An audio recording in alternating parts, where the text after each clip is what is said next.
Hola con todas y todos, bienvenidos a Frente Radiosa, un espacio que, como lo decimos semana a semana, está comprometido con debatir y agitar la política. Soy Yura Serrano y hoy los acompañaré en la conducción de este programa. Hoy lunes 10 de junio de 2024 comenzamos con Frente Radiosa, no sin antes recordarles que estamos en vivo a través del dial de Radio Pichincha 95.3 FM y 94.5 para el noroccidente de la provincia, así como también para Santo Domingo y parte de las provincias de Esmeraldas y Manabí.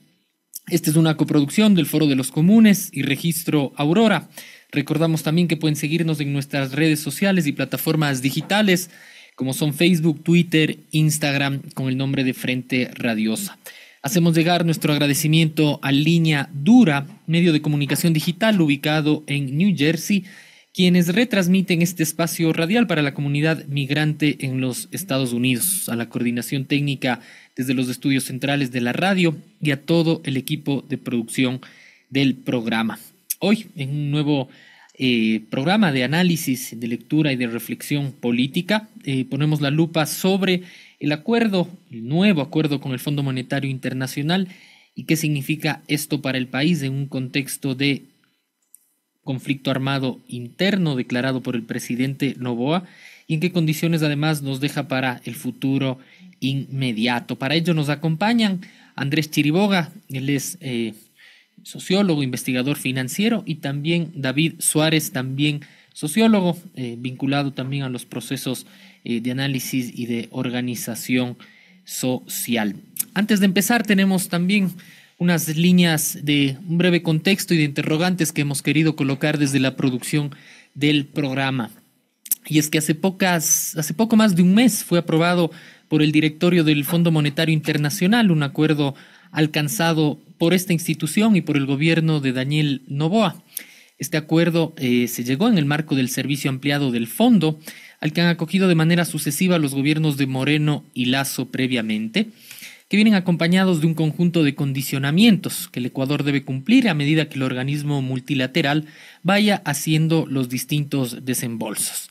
Este programa alcanzará los $4.000 millones y, como han reconocido economistas partidarios y opositores al propio gobierno, una parte nada despreciable de estos recursos serán destinados al pago de la deuda previa adquirida por este país, así como a sus respectivos intereses y servicio de la misma. Los compromisos adquiridos, por ende, por el Ecuador no son nada sorprendentes, en tanto que se ajustan a la receta que gobiernos neoliberales intentaron implementar décadas atrás, con limitados resultados y un nefasto impacto social y democrático, en tanto que elude además la necesaria participación de la Asamblea Nacional en este proceso de discusión y aprobación de esta operación con el multilateral. Recortes en el presupuesto público, reformas laborales regresivas, reorganización de la institucionalidad a cargo de la regulación económica y un desmantelamiento progresivo de los subsidios a los combustibles. Este último punto, que constituye un golpe más a los sectores populares que aún no se reponen del aumento del IVA hace poco tiempo establecido por el gobierno de Noboa, y que aumentará previsiblemente la contraposición entre el gobierno y actores tanto de la Asamblea Nacional como de los sectores sociales, populares, organizados y no. En efecto, el Pleno de la Asamblea aprobó hace pocos días el inicio de un proceso de fiscalización de este acuerdo y son cada vez más las voces que van distanciándose del gobierno, intuyendo el costo político que traerían para las medidas necesarias para el cumplimiento. De manera paralela, la CONAIE y otras organizaciones indígenas se han pronunciado en contra de la medida, afirmando su disposición a movilizarse si así resulta necesario. Finalmente, en un contexto claramente preelectoral, la decisión del gobierno de Noboa de firmar e implementar este acuerdo será determinante para su propia posición en la contienda democrática del siguiente año, del 2025, e influirá, sin duda, en la alineación de los demás actores políticos que se enfrentarán allí. ¿Cómo están reaccionando los actores políticos al acuerdo con el Fondo Monetario Internacional y a la eventual eliminación de los combustibles? ¿Qué implica esto para la economía ecuatoriana y para el bolsillo de los más pobres? ¿Qué implican estas medidas para la ya desgastada popularidad de Noboa? ¿Qué tanto influirá el inicio del ciclo preelectoral en las reacciones de las organizaciones sociales y los actores políticos de izquierda? De esto y otros temas hablamos hoy con nuestros invitados.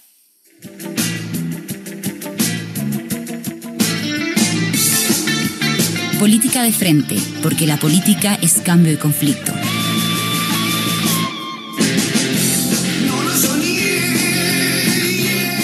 Andrés, David, les damos la bienvenida y para hacer también un ejercicio de refrescar un poco los sucesos y también de contar a la ciudadanía, quizá de una manera más clara, diáfana, incluso pedagógica, desde el inicio. ¿Qué es? ¿Quién es el Fondo Monetario Internacional? ¿Cuál ha sido su relación histórica con el Ecuador? Andrés, iniciamos contigo. Bienvenido. Hola, Yura, ¿cómo estás? Muchísimas gracias por la invitación. Un saludo para ti, para quienes hacen Frente Radiosa y para las personas que escuchan, por supuesto, y para David, con quien vamos a compartir esta conversación. El Fondo Monetario Internacional es una institución que se crea hace prácticamente 80 años. Este año cumple el Fondo Monetario Internacional 80 años conjuntamente con otras instituciones del Banco Mundial que fueron creadas a partir de los acuerdos de Bretton Woods. Em, el Fondo Monetario Internacional en un inicio estaba enfocado a paliar los problemas de crecimiento económico de los países, abordando sobre todo los aspectos monetarios, del comportamiento de la gestión monetaria de los países. Pero poco a poco ha ido transformándose en lo que yo llamaría una herramienta internacional de lo que se conoce como la trampa de la deuda. Y ahí hay que aclarar algunas cosas. Por ahí el sentido común, como dice un buen amigo mío, es a veces el menos común de los sentidos, te hace pensar que, bueno, que te den recursos no necesariamente es malo. Cuando uno estudia finanzas corporativas, incluso te dicen, bueno, si tú tienes una empresa, un pequeño negocio, es mejor utilizar plata ajena para el desarrollo de tu emprendimiento. El tema es que aunque en términos de finanzas corporativas y finanzas personales, el endeudamiento no todas las veces es bueno, cuando hablamos de la deuda que toman los países, lo que se ha dado en buena medida en los últimos 200 años, la deuda que toman los países se ha transformado en un mecanismo de nuevo colonialismo y que ha permitido en un principio a los países del norte global, los Estados Unidos, los países europeos, atraparles a aquellos países que en su momento eran sus colonias, ¿cierto? En el caso de Latinoamérica, colonias de España, en el caso de África, colonias de varios países europeos. Cuando se fueron independizando los países, ya no había vuelta atrás, digamos, países como Francia, que sufrió, digamos, entre comillas, de la primera independencia de parte de Haití. Haití fue el primer país que se independizó en las Américas. Se les ocurrieron a los franceses que el endeudamiento podía ser una manera de agarrarle el cuello a los países nuevamente. Entonces, tú te liberas, ¿no es cierto?, del yugo de una nación como Francia, pero lo que hacemos es, como tienes una deuda para tus guerras, para tu independencia, vemos la forma de prestarte plata y te arrinconamos en tu condición de país subdesarrollado que tiene tres características que son importantes para estos países. Uno, atraparte en la parte baja de la cadena de producción, es decir, tú produces materias primas, petróleo, etcétera, y mano de obra barata. En segundo lugar, en atascarle a los países en la trampa de no poder alcanzar su soberanía alimentaria. Es decir, dedicarte incluso a generar productos que se consumen no en los propios países, como el caso del Ecuador, como el caso de varios países en Latinoamérica y en África sobre todo, pero dedicados a producir y a exportar lo que se consume en el norte global. Y finalmente, con el paso de los años, cuando empieza a verse la necesidad de una transformación energética, lo que interesa a través del endeudamiento y las condiciones que ponen los programas de endeudamiento del Fondo Monetario, incluso de varios países de manera bilateral, es garantizar que haya una transformación energética, pero en el norte global, en Europa, en Estados Unidos, ¿cierto? Que puedan producir carros eléctricos, mientras que los países del sur proveen de materias primas y de estas falsas soluciones como el hidrógeno verde, el gas, etcétera, que a ratos te quieren vender como si no fueran combustibles fósiles, pero son combustibles fósiles. Entonces, el país, el mundo que se siga contaminando, y si es que hay algún tipo de transformación energética, finalmente negocio para los países del norte, que venga de esos países. Esto lo desarrollaron, les decía, Francia, Estados Unidos a través del endeudamiento, poniendo condiciones, y luego estas instituciones de Bretton Woods, teniéndole al Fondo Monetario Internacional como primer actor, desarrollaron y se pusieron en el corazón de esta trampa de la deuda. Entonces, el endeudamiento, que parecería ser un apoyo para el crecimiento, para salir de las crisis, etcétera, realmente lo que te sirve, yo lo que digo es, sí, para apoyar el desarrollo, pero el desarrollo de los países del norte global, no necesariamente de nuestros países. Gracias, Andrés, sobre todo por poner, digamos, esta primera idea respecto a cuál es la dinámica también a escala global de el origen y el sostenimiento de esta instancia del Fondo Monetario Internacional. David, para complementar contigo, además de esta pregunta de arranque, ¿cuál ha sido la relación histórica de Ecuador con el Fondo Monetario Internacional? Colocando Ecuador, como planteaba Andrés, en ese denominado sur global, ¿no es cierto?, que corresponde también a una organización geopolítica y una división internacional del trabajo. ¿Cuál ha sido entonces nuestra relación con el fondo? Bueno, muchas gracias, un saludo. Estoy siempre muy contento de estar en Frente Radiosa y de estar con ustedes en esta discusión. Yo creo que hay que mencionar también que el Fondo Monetario es una de las instituciones más antidemocráticas existentes actualmente en el orbe multilateral, ¿no? Y ese principio antidemocrático que tiene el fondo puede ser visto desde la propia constitución del Fondo Monetario, cómo está estructurado, cómo toman las decisiones, eh, hasta, digamos, evaluar la relación antidemocrática que tiene el fondo con los países, ¿no? Yo creo que en primer lugar sí es importante remarcar cómo el Fondo Monetario tiene una estructura que no refleja los desafíos del mundo actual. Por el contrario, yo creo que refuerza esa gobernabilidad que me parece que ya ha entrado en un declive definitivo, una gobernabilidad geopolítica unilateral, ¿no? A tal punto que los Estados Unidos son la única parte que puede vetar, que tiene capacidad de veto de los acuerdos del Fondo Monetario Internacional en la práctica, ¿no? Está estructurado de tal manera que prácticamente la mayor parte de las decisiones que puede tomar el Fondo Monetario están, digamos, monopolizadas por los Estados Unidos y su bloque de aliados, ¿no?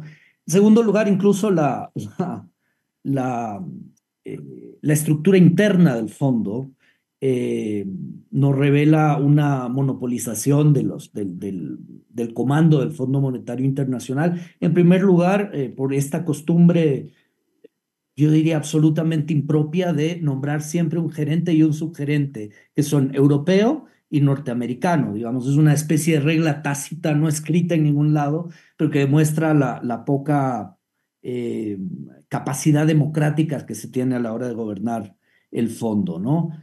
Un segundo problema central es cómo los funcionarios del propio Fondo Monetario Internacional están muy vinculados a esto que se llama las puertas giratorias. Es decir, no sabemos si cuando asumen los cargos en el Fondo Monetario están representando al capital financiero internacional, a las grandes bancas transnacionales, o están representando al poder público, ¿no? Esto lo digo porque casi todos los directores del Fondo Monetario Internacional tienen esta condición de que dejan el cargo en el fondo y pasan a trabajar inmediatamente en la gran banca transnacional, o al revés, ¿no? Por no hablar de los enormes casos de corrupción que han tenido los funcionarios al mando, ¿no? Creo que todos recordamos eh, a Rodrigo Rato, que llegó a estar en la gerencia y fue condenado por corrupción, ¿no? Por problemas de corrupción.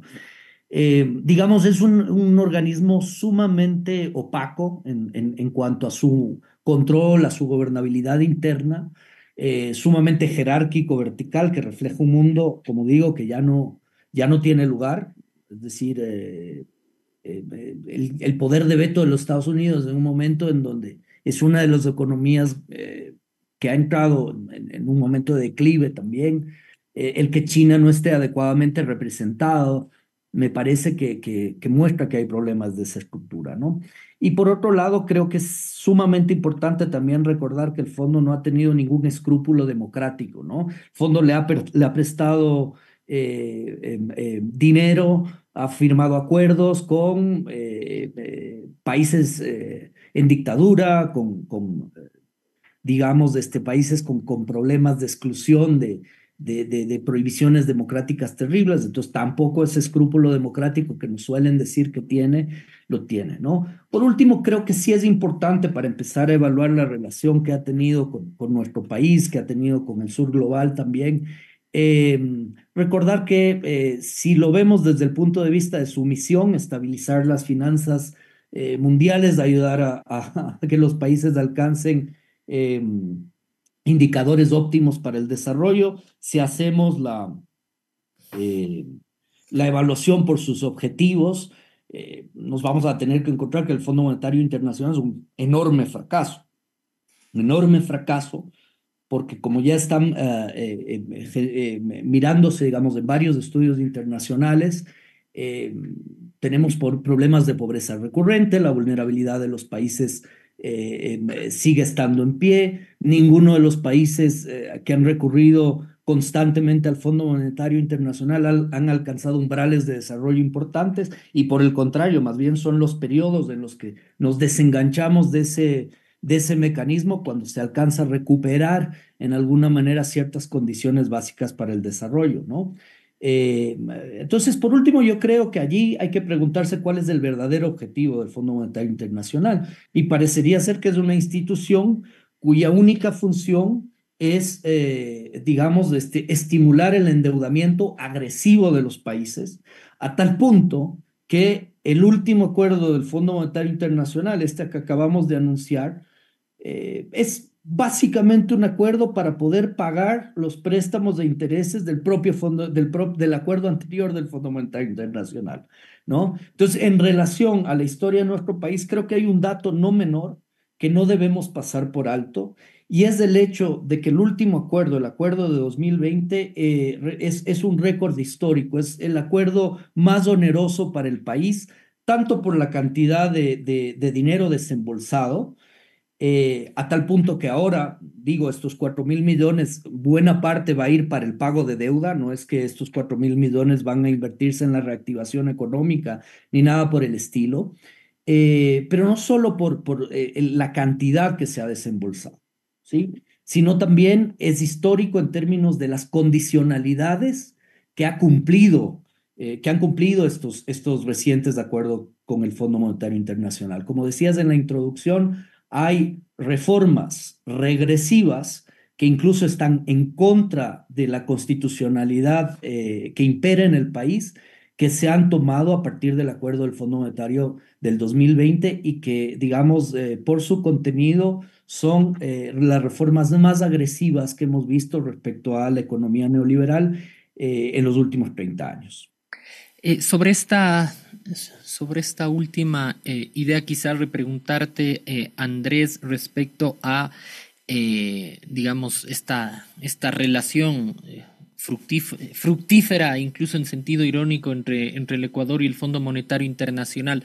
Se ha caracterizado, por un lado, bastante bien, digamos, el estilo, el tipo de gobernanza, el alcance, la intencionalidad que tiene el organismo multilateral. Pero del otro lado, ¿cuándo y dónde encuentra, digamos, tierra fecunda el Fondo Monetario Internacional para el despliegue, digamos, de esta estrategia? ¿En qué momentos ha encontrado mayor sintonía con el gobierno y el poder político del Ecuador? ¿Y por qué ahora hay esta sintonía entonces con Noboa, que para el tiempo de mandato parece que el monto no es nada menor? Es decir, desde la lógica de administración, incluso de gobiernos neoliberales, se evalúa como plenamente exitosa una operación por ese monto, por el tiempo de mandato, y la pregunta que habilita es, bueno, ¿Qué compromisos están atrás de ese acuerdo? Sí, es bien importante este comentario para desarrollar un poco más quiénes salen ganando efectivamente de estos acuerdos con el fondo. La historia del fondo con el Ecuador es antigua, ¿no? El primer programa del Ecuador data de 1961. Luego hay programas durante ya la época del retorno a la democracia, y las relaciones, si podemos decir de alguna manera, se enfrían entre 2000, entre 2007 y 2019, de alguna manera, bueno, hasta 2017, en la época del periodo del presidente Correa, donde Correa decide dejar de tomar créditos con el fondo. El Ecuador todavía participaba del acuerdo constitutivo, tenía sus representantes, sus delegaciones por una serie de razones, pero ya no había esa relación a nivel de créditos y de condiciones. ¿Quiénes son quiénes ganan, digamos? ¿A quién les sirve la política del fondo? Porque por un lado podríamos decir, bueno, son estos técnicos del fondo que tienen una visión de la economía que es tremendamente perniciosa y se equivocan, capaz no entienden porque ven las cosas desde Washington. Pero detrás hay una economía política bien clara, de quiénes son los beneficiarios de estos proyectos. Y ahí es donde empatas mejor con unos gobiernos y con otros no, ¿no es cierto? Gobiernos que están muy cercanos a las élites o gobiernos directamente de las élites, ¿no es cierto? El expresidente Moreno era finalmente un títere de las élites. Guillermo Lasso era un miembro de la plutocracia de la banca, es todavía un banquero del sector bancario guayaquileño, y Noboa es un joven oligarca, por más que quiera renovarse y venderse nuevo y diferente, pertenece a unas élites tradicionales. Las élites ecuatorianas y extranjeras son los grandes beneficiarios de este tipo de programas por una serie de razones. Uno, David decía una cosa que es bien importante, que hay que desarrollarle un poco más. Es un crédito para pagar deuda. Parece una tontería eso, pero efectivamente, si se revisan incluso las 122 páginas del programa, una de las condiciones incluso, que el fondo te dice es, verá, usted lo que tiene es que pagar deuda, ¿no es cierto? De manera literal, es un texto que está en inglés de momento, y hay algunas traducciones que están circulando, pero lo que te dicen es que una de las condiciones es la no acumulación de atrasos en los pagos exteriores. Entonces, es el objetivo. Si usted tiene que pagar deuda y tiene que pagar plata que le demanda el sector privado para pagar importaciones, ¿cierto? Entonces, cuando llegue el crédito, eso se coloca en la Reserva Internacional, y para eso, efectivamente, es el crédito. Al punto en que los 1.000 millones que entraron hace algunos días, 800 millones ya se fueron, porque pagaron un crédito de la CAF con eso. Entonces, está cumpliendo Noboa con esto.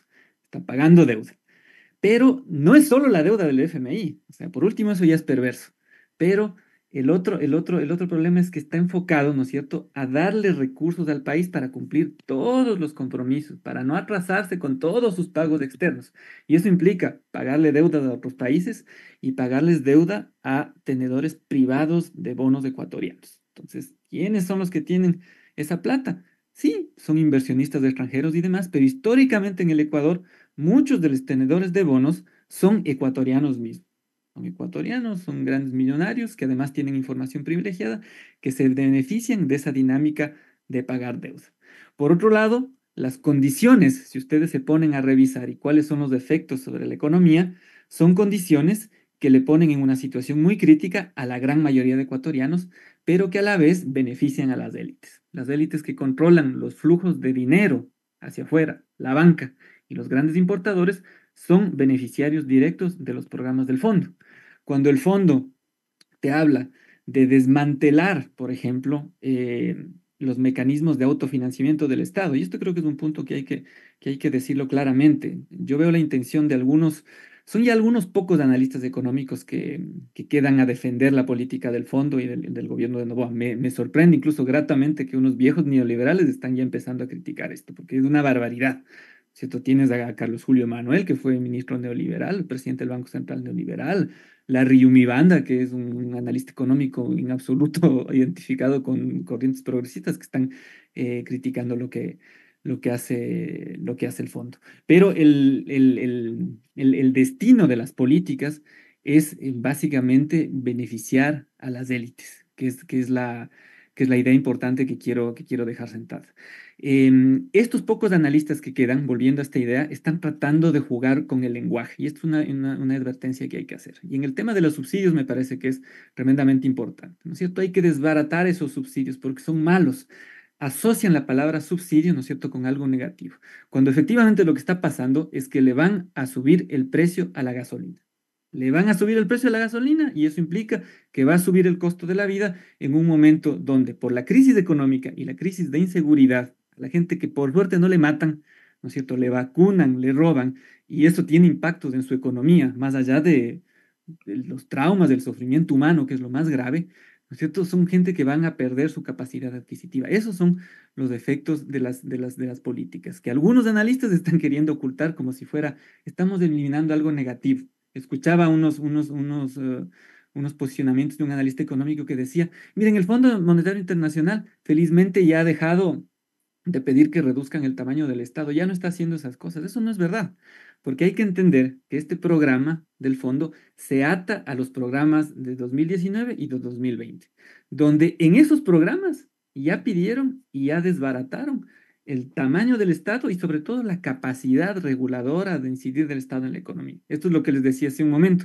Los mecanismos de autofinanciamiento del Estado pidieron que los eliminen, ¿cierto? El Banco Central no le puede meter plata a ninguna institución pública, ni al Ministerio de Finanzas, ni a la banca de las cooperativas, ni a la CFN, a nadie. Y esto tiene una intención perversa para las élites que son los que luego le prestan la plata al Estado.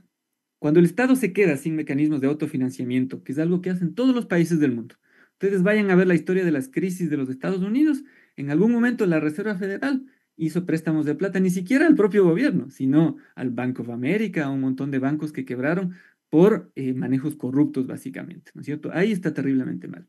Pero en otros casos, el gobierno financia al gobierno, digamos, son políticas monetarias que usan en todos lados del mundo. ¿Por qué el Fondo Monetario Internacional y las élites que le apoyan, que le hacen de cheerleaders, buscan que se eliminen estos mecanismos? Porque cuando uno no tiene mecanismos propios para financiar el déficit, para financiar inversión pública, salud, educación, no te queda otra que ir ¿a dónde? ¿No es cierto? Al mercado privado de deuda. ¿Quiénes son esos? Los bancos privados del Ecuador. Cuando tienes que complementar eso, tienes que ir a emitir deuda afuera, ¿no es cierto? Y el programa del Fondo Monetario Internacional dice que uno de los objetivos es limpiarle la cara al Ecuador para que vaya a seguirse endeudando con tenedores de deuda privados. ¿Quiénes son esos tenedores de deuda privados? Muchas veces son ecuatorianos. Y si no son ecuatorianos, son élites económicas internacionales vinculadas a los sectores económicos ecuatorianos. Entonces, estas políticas que parecerían salir de un recetario técnico que desconoce por último la realidad del país, que es una cierta crítica que se hace, que me parece que es parte de la historia, porque los técnicos de estas instituciones están muy desenterados. Por detrás también tiene una economía política donde estas decisiones, estas condiciones benefician directamente a las élites económicas, tanto por los efectos que tienen estas políticas en el día a día de los ecuatorianos y ecuatorianas, como por toda la gestión de la trampa de la deuda que finalmente le obliga al país no solo a seguirse endeudando con el fondo, pero a seguir alimentando deuda de la que se benefician las élites financieras locales y las élites financieras internacionales.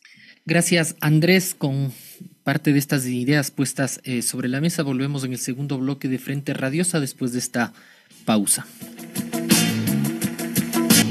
Volvemos con más de Frente Radiosa. Recordamos a nuestra audiencia que estamos saliendo en vivo por el dial 95.3 FM de Radio Pichincha y también por el 94.5 para el noroccidente de la provincia. Estamos en una interesante discusión junto a Andrés Chiriboga y David Suárez respecto al acuerdo con el Fondo Monetario Internacional al que llegara el gobierno del presidente Noboa, cuáles son sus implicaciones, qué efectos puede tener, qué posiciones y además de efectos políticos se generan alrededor de ello. Habíamos discutido en el primer bloque sobre, digamos, un poco más la historia, el antecedente, las condiciones generales con las que actúa este organismo multilateral, qué relación ha tenido también en términos históricos con el país.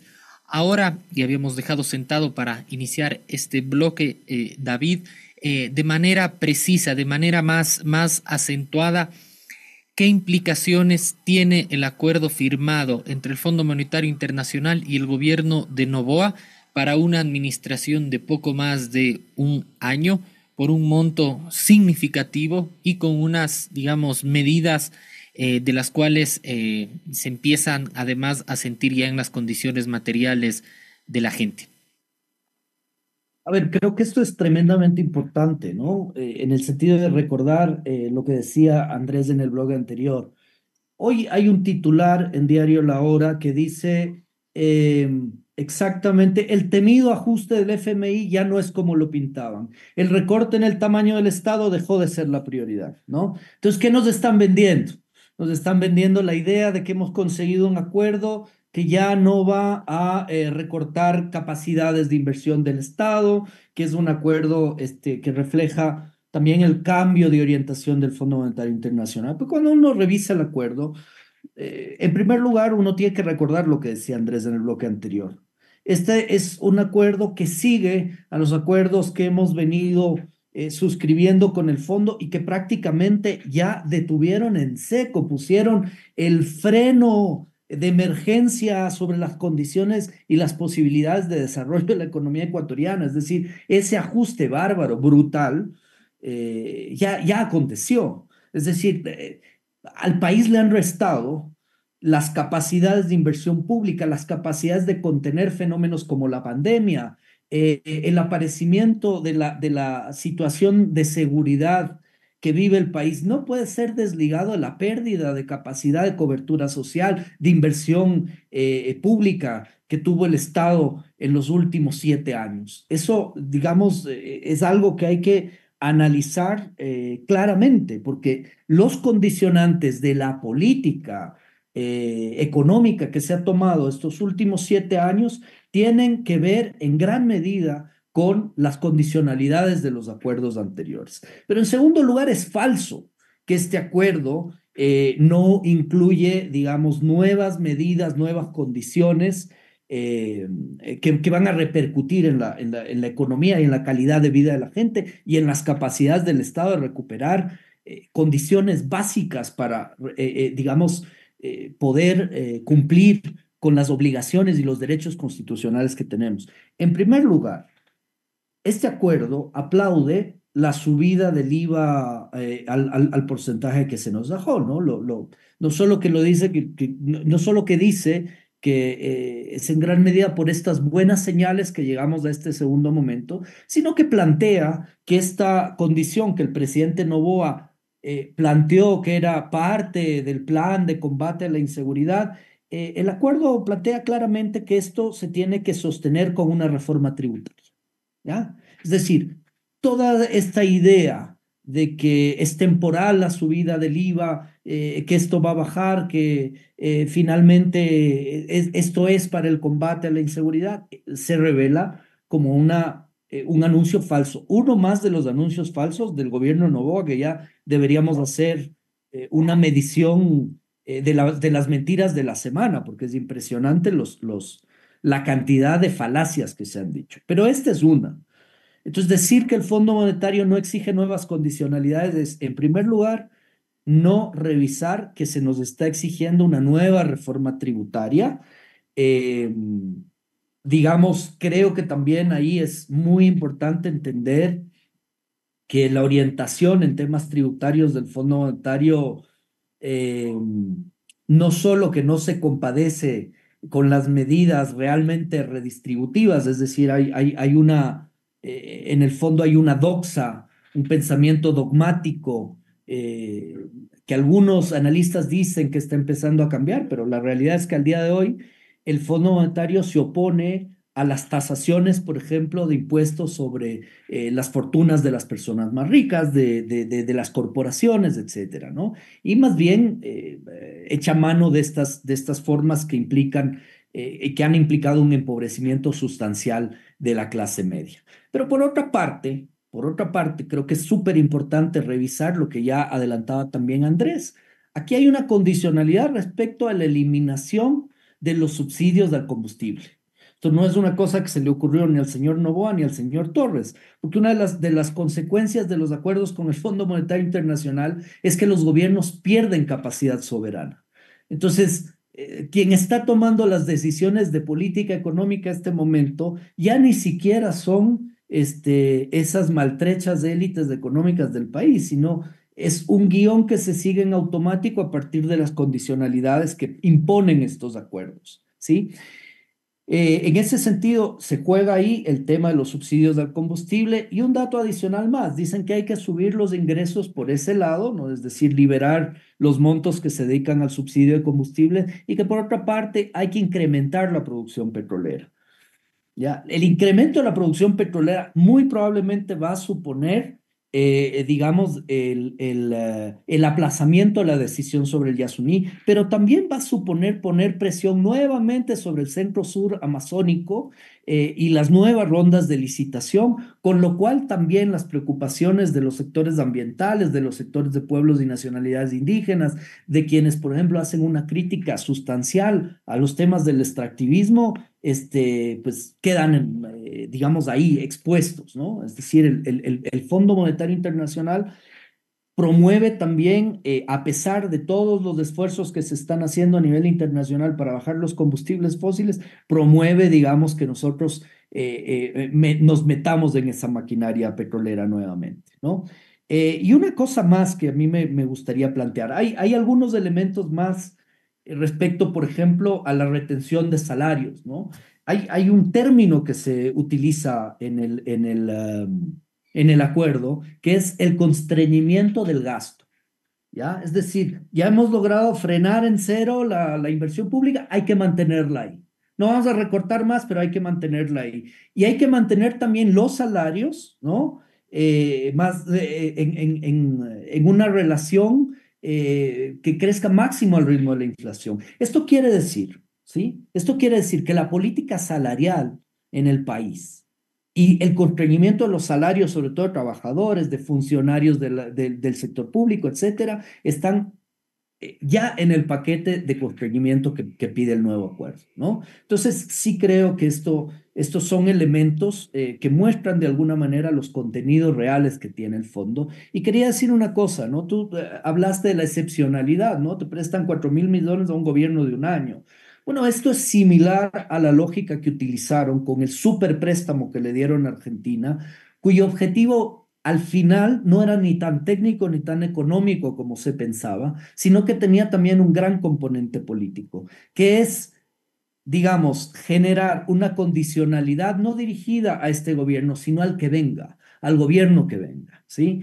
Digamos, entonces, por una parte, pagar intereses de deuda. Solo el próximo año tenemos que pagarle, solo al Fondo Monetario Internacional, cerca de 1.049 millones, solo al fondo, ¿sí? Entonces ya resta eso de los 4.000 y creo que las obligaciones con otros acreedores es mucho más onerosa. Pero en todo caso, lo que sí quería decir es que este es un mensaje dirigido a los siguientes gobiernos, es decir, a constreñir su capacidad de política económica, a mantener el sojuzgamiento del país a los condicionamientos y a la visión del Fondo Monetario y a mantenernos en esta trampa de la deuda que finalmente no solo erosiona las capacidades económicas del país, sino que nos quita la capacidad de hacer política. Por eso es tremendamente importante que hagamos una lectura política también de este acuerdo. Y sobre esto también volveremos hacia el cierre del programa, que es pensar qué márgenes quedan si cada vez se vuelve más restrictivo el campo sobre el que se tomen las decisiones en lo público y en la administración también y gestión del Estado. Pero Andrés, antes de eso, cuando el gobierno de Noboa anunció las negociaciones con el fondo, no necesariamente aquellas de origen, cuando era candidato. Recordemos que cuando conversó en ese momento con el fondo, condicionó casi que la operación a su reelección. Es decir, hay una audacia incluso de origen de Noboa, porque conocía plenamente sobre qué gramática inclusive hablar con el Fondo Monetario. Pero sobre este proceso y operación específica, así como con aquella del aumento del IVA, Noboa anuncia que los recursos van a destinarse para financiar la lucha contra el terrorismo. ¿Tiene sentido aquella justificación? Es decir, ya se puso por delante el tema del incremento del IVA, no se ha visto claridad al respecto. ¿Dice algo la operación firmada con el Fondo Monetario Internacional para fondear la lucha contra el terrorismo, el conflicto armado interno? ¿Hay algo expreso en el acuerdo en relación a esto? No, en absoluto. Además, recuerden incluso em, trayendo al lenguaje más común los tecnicismos de las 122 páginas del acuerdo. Esto dicen esto en acuerdo para tratar problemas de balanza de pagos. Y por supuesto, la balanza de pagos podría atacarse de diferentes maneras. Ahí estamos hablando básicamente de los flujos de plata, de adentro hacia afuera al Ecuador. Y el problema es que se está yendo mucha plata. Y a esto voy a volver y además voy a hablarles con cifras del Fondo Monetario Internacional, no cifras mías, que están en las 122 páginas del fondo. Pero lo que te dicen es eso. Hay un problema de balanza de pagos, es decir, le falta plata al Ecuador, le faltan dólares. Pero tú podrías atacar ese problema diciendo, bueno, te vamos a dar plata, pero directamente la condición es que inviertas en salud. Directamente la condición es que inviertas en infraestructura, crees empleos, puedas subir los salarios, mejores la calidad de vida de la gente. Pero no dice eso el acuerdo. El acuerdo lo que te pone como una condición, la más importante es no acumule atrasos en los pagos exteriores. Es decir, vamos a abordar el tema de la balanza de pagos, vamos a meterle plata a la Reserva Internacional, pero no para que lo usen internamente, sino para que me garantices pago de deuda y pago importaciones. Eso dice clarito el acuerdo con el Fondo Internacional. Entonces, lo otro es bla, bla, bla, digamos, es decir, sí, lo que pasa es que vamos a tener más margen de acción y le van a guiñar los ojos a los GATS, le van a decir a la gente que van a invertir en tal y tal cosa, pero en verdad, uno, por lo que dice el acuerdo, y dos, como dice para las personas que son religiosas, ¿no es cierto? Como por tus obras me conocerás, me parece que dice, no sé si es de algún texto religioso, más bien un refrán común, acaban de pagar deuda. Acaban de pagar 800 millones de deuda. Entonces, no es que 800 millones para el plan Fénix, que no ha servido para nada y no ha tenido resultados, acaban de pagar deuda. Entonces, por lo que dice el fondo y por las acciones que están tomando, están básicamente pagando deuda y dejando plata en reserva para pagar importaciones.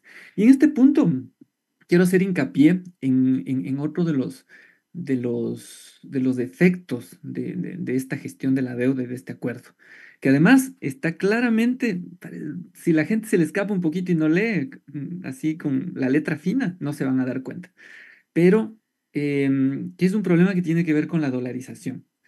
Y seguramente estos analistas, pocos que quedan, pero con mucho tiempo aire en televisión y en radio, seguramente van a sacar la vieja confiable y decir, bueno, fue una decisión dura, valiente del presidente Noboa, pero que nos ha permitido sostener la dolarización.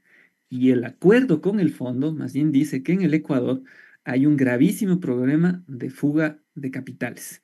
Y esto, incluso para que incluso vayan y revisen, ¿no es cierto? En la página 41 del acuerdo con el fondo, dice el propio Fondo Monetario Internacional que los activos en el exterior, esto, traduciéndole al lenguaje común, la plata, los dólares de los ecuatorianos que tienen mucho dinero o que gestionan el dinero de los ecuatorianos, los banqueros, está en el exterior. Los activos en el exterior corresponden a 54,6% del PIB, es decir, más de la mitad del tamaño de la economía ecuatoriana está depositado fuera del país. Esto básicamente quiere decir, y esto lo puede entender cualquier economista, joven economista, estudiante de economía de primer año, significa que muchísima plata, más de la mitad del tamaño de la economía, está afuera. Hay un problema de fuga de capitales. Y cuando hay un problema de fuga de capitales, significa que tienes que, de alguna manera, evitarlo, ¿no es cierto? ¿Por qué? Por salud de la dolarización. El funcionamiento de la dolarización es bien sencillo. Tiene que haber dólares en la economía ecuatoriana y punto. Sea de crédito, sea de inversión, sea porque metes restricciones y no dejas que los dólares se fuguen. Ahí hay diferentes escuelas de pensamiento. Pero el problema es que el Fondo Monetario Internacional alerta que hay un problema de activos en el exterior excesivos o de fuga de capitales, ¿no es cierto? que estaríamos hablando básicamente de 60.000 millones de dólares que están afuera. Esto es gravísimo para la salud de la dolarización. Pero más grave aún son dos cosas. En primer lugar, pongámonos el sombrero de abogado. El convenio constitutivo del Fondo Monetario Internacional, cuando se creó y el que suscriben los países para ser parte de él, en su artículo 6, sección 1, le prohíbe al Fondo Monetario Internacional darle plata a países que su dinero, sus recursos, sus dólares se están fugando de la economía. E incluso dice, si es que usted quiere meterle plata a esa economía, tiene que adoptar medidas de control para que evitar que la plata que entra por concepto de un programa con el fondo salga, como acaba de pasar. Entraron 1.000, salieron 800. Entonces, en primer lugar, desde un punto de vista legal de abogado, ¿no es cierto? El Fondo Monetario Internacional está violando su acuerdo constitutivo. Por eso, además de lo que dispone la Constitución, es tremendamente importante que este acuerdo pase por los ojos de los legisladores y por su visto bueno. No es una pendejada lo que los asambleístas están diciendo cuando dicen yo quiero ver esto. Además, está comprometiendo leyes, proyectos de ley, algo tienen que decir pues los asambleístas, está en la Constitución. Y además, para que revisen que efectivamente se está violando un instrumento que suscribió el Ecuador con el propio Fondo Monetario Internacional. Pero más allá, digamos, esto es el legalismo. ¿Qué es lo que está haciendo el Fondo Monetario Internacional? Le está prestando plata al país, como ha insistido David, como han explicado muchos analistas, está prestándole plata para pagar deuda. ¿Qué significa pagar deuda? Que la plata del país salga de la Reserva Internacional de la Economía, como ustedes prefieran verlo. Entonces, el Fondo Monetario Internacional está haciendo una barbaridad. Legalmente, de acuerdo a su convenio constitutivo, este programa no debería existir en esos términos. No debería. Es ilegal. Pero además está coadyuvando a que el país tenga un problema con la salud de su sistema dolarizado. Entonces, yo sí quiero advertir esto porque seguramente van a salir estos analistas que ya no saben qué inventarse con la vieja confiable. Cuando Noboa haya subido el precio de la gasolina, se le vengan protestas, se le venga el descontento popular, bajen sus cifras, dirán que ha sido un sacrificio para proteger la dolarización, cuando es un programa que pone en grave riesgo la salud del sistema dolarizado.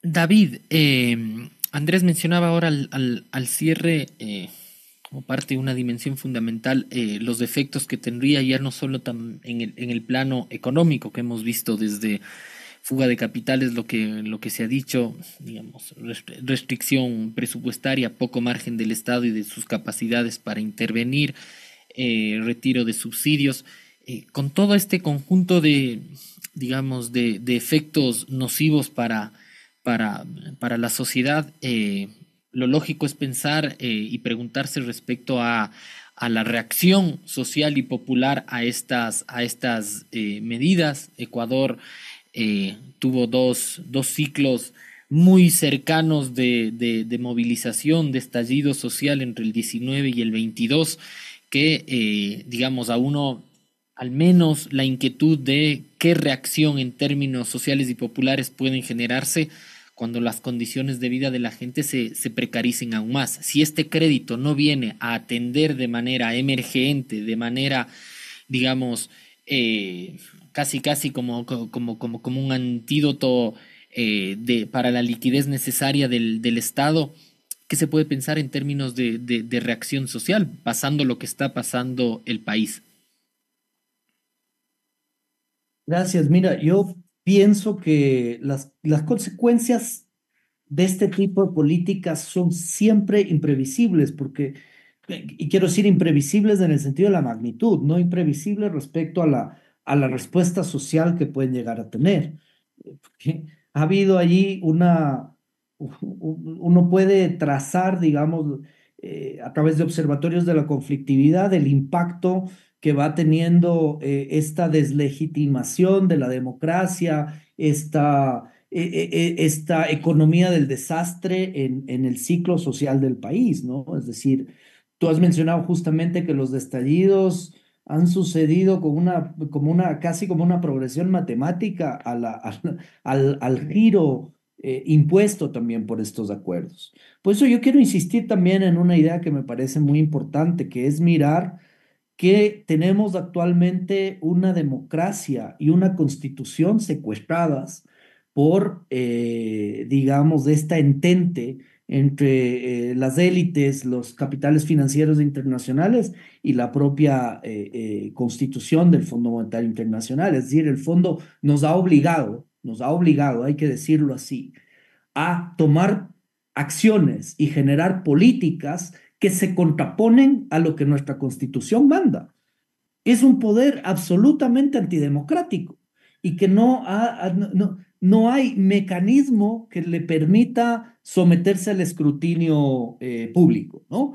Cuando se dice este acuerdo, porque además los tecnicismos, como decía Andrés, pueden llevarnos a mucho equívoco, ¿ya? Le llaman acuerdo y sin embargo, por ejemplo, su ratificación por el Parlamento, su discusión en el Parlamento, como cualquier otro instrumento internacional, no aplica en este caso, ¿no? Entonces, ¿qué es? ¿Es una decisión unilateral? ¿Es un acto gubernamental? ¿Es una imposición? ¿No?